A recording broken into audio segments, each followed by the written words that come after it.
This is my not so official review of the latest Mars Chronicle book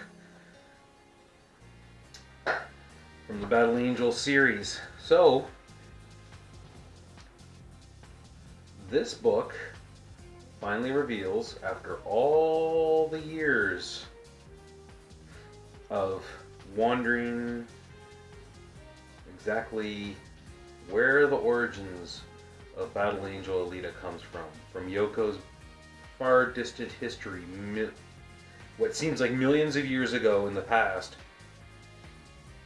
This book finally reveals it, and is the most diarrhea-filled wet diaper reveal that I have ever experienced in a book. I'm not going to say what it is, because some people might want to read it and find it for themselves, but I've spent a good part of probably a couple of decades of buying this book, and this is not the payoff I wanted to get from this at all. That's a thing. I'll leave it at that. Hit the camera. Noob. This book also is pretty okay for what it is. It's just a bunch of side stories that fill in small gaps in the storyline.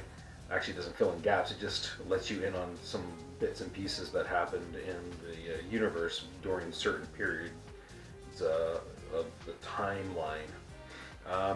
This book was $39.99 before tax Canadian. This one is $14.99.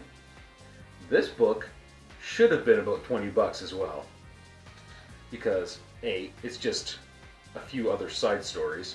It does have a complete timeline, apparently, from the start of the actual universe, chronological order, this sort of stuff going on, which is kind of cool if you've read the entire series. But if you haven't read the entire series and you're picking up this collected edition with the hardcovers and just reading it through, you're going to be sorely mistaken. You're going to be scratching your head quite a bit. But, from someone who's collected it all these years, this was not worth the $40+ price tag. This could have been a simple soft cover. It's basically the exact same thickness as a regular paperback.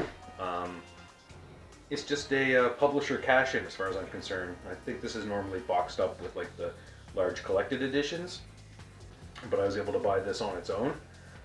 Nice to have for the collection, but $40, dang.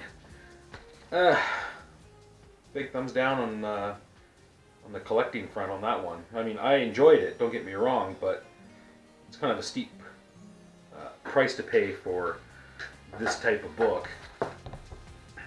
It smacks of collector gouging is what it kind of stinks of.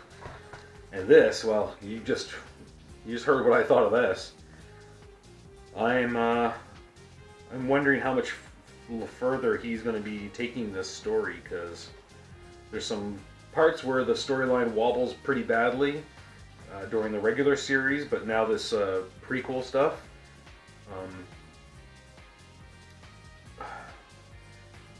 For being a prequel, it doesn't. It's we're 6 books in, and the characters just seem real flat for the most part, I find. I mean, you can tell me in the comments below if I'm wrong, which I probably am, but I mean, I've collected the entire series, so. And for the most part, it's been nothing but good things. But this prequel series has not been really my cup of tea. I'm glad they're only $14.99 Canadian, because at least collecting this stuff in the modern market has sort of become a bit more affordable for a casual collector like myself, I guess you would say. I wouldn't go buy these for $25+ like I think some of them were back in the day, but at least they were worth it. I mean, I reread those over and over. These I just read once and put it back on the shelf for the most part. Anyway, just thought I'd weigh in on that situation. I think as a collector and avid fan. It's good, but man, I don't know. Either the dude needs a new editor or someone to re maybe go over his ideas a little bit before it gets put on a page. Maybe, I don't know. Which is super big bummer for me to say because I really like this guy's work a ton. It's been a huge driving force in my own art for a long time. Anyway, no more rambling. Take it easy.